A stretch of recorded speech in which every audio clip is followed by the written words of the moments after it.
Welcome hello का साथ गाईस. तर दिवाळीची सगळ्यांना हार्दिक शुभकामना माझ्याकडून आणि सगळ्यांना हॅपी दिवाळीला. सगळ्यांनी ना फटाकडे कमी फोडा फोडा म्हणजे फटाकडे पण जपून फोडा असं म्हणतो. तर आज काही असं लूक घातलेलं आहे आपण दिवाळीचं पाहू शकता. खाली घातलेले क्रॉस घातलेले सध्या मला पाहायला लागलेले त्याच्यामुळं क्रॉस घातलेले हातात घड्याळ आलेले.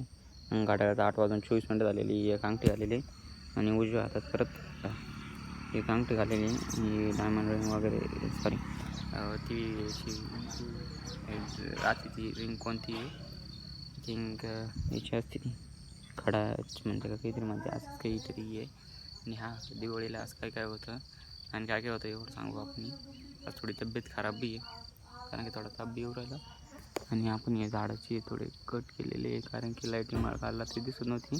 काल रात्री बाजारात त्यांनी थोडे कट केलेले आहे. आणि ईदला बी पाला काढून घातलेला आहे. ईदला पाला आणि गवत काढणं झालं नाही आपल्याकडून. पाहू आता काय होतं. आणि पॅन्ट त्यावरची पॅन्ट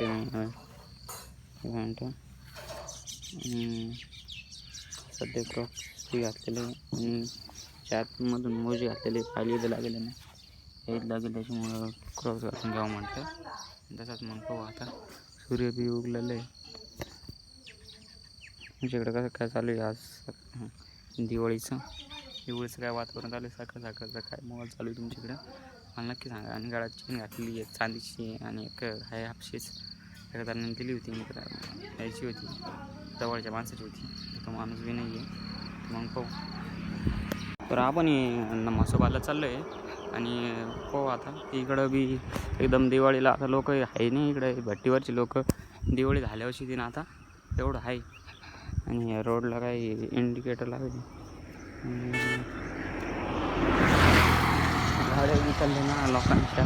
आणि आता हा इकडं रोडला थोडी हे मसोबाला जाऊ आपण करून मग वापस शेव घरी आता.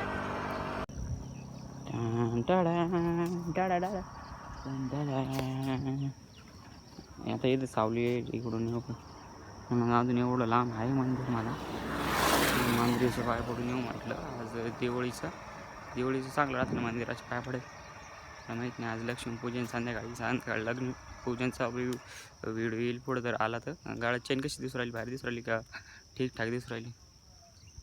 मग पाय पडून पण त्या हॉटेलवाल्यानं सांगितलं म्हणे कारखान्यामध्ये आपलं मसोबाचं मंदिर आहे इकडं. असं काही मंदिर असेल आपल्या इकडं मसोबाचं. निदान बाबा इकडं बसले इकडंच बी दुकान आणि इथून इकडून असं पेट लागले असं काही मंदिर. उन्हाचं इकडून ऊन येऊ राहिलं अजून.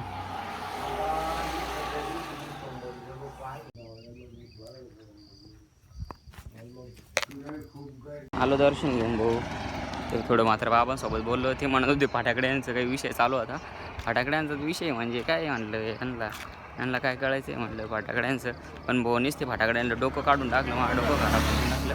फटाकडे किती किमतीचे कोणते किमतीचे मला काय फटाकडे माहीत नाही. कोणते किमतीचे ते बी माहीत नाही. ते बाबा म्हणे 1000 रुपयाचे आणलेले त्यापळेचे याचे आपले याचे रणशूरचे 2 जण बसले मित्र आहे जवळचे. आणि ते सकाळपासून बसले सकाळी दररोज जाते ते त्याच्यामुळं ते लवकर जाऊन बसेल तिथे. आणि त्यांचा विचार चालू आहे आता का भाऊ हे करायचं आहे काय फटाकड्यांचा विषय चालू होता. ते मला विचारत होते फटाकडे तुला घेतले तुम्ही फटाकडे आणि यश फटाकडे विकतो का नाही. मी म्हटलं नाही विकत म्हटलं. तो त्याने आणले फक्त उडवायला. तो काय खतरनाक माणूस आहे. त्यांनी मी आणले विसल्यासोबत गेले होते वाटत ते फटाकडे आणायला. आणि ते असं सांगितलं होते सध्या घरी जाऊन मग जेवण बिवून करावं मग थोड्या वेळाने परत व्हिडिओ काढावं. जस्ट आता घरजवळच आलेले रोडवरच आपण.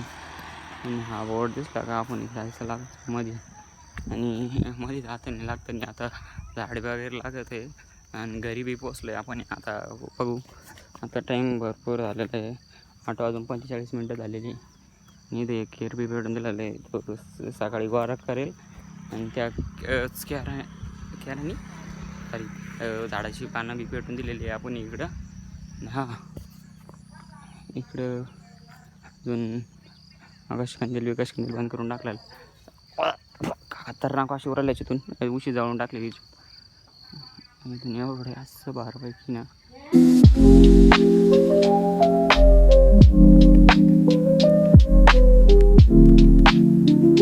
थोडंसं अवघड होऊ राहिलं कारण की क्रॉस घातल्यामुळे ना चालायचं थोडं अवघड होतं. खतरनाक ऊन पडलेलं आहे. घड्याळाचं काय झालं घड्याळात बी मॅच दाखवू राहिलं आणि 8 वाजून त्यांचा अजून झोपायचा टाईम नाही झाला म्हणजे काय खरं आहे घड्याळवाल्यांचं बी.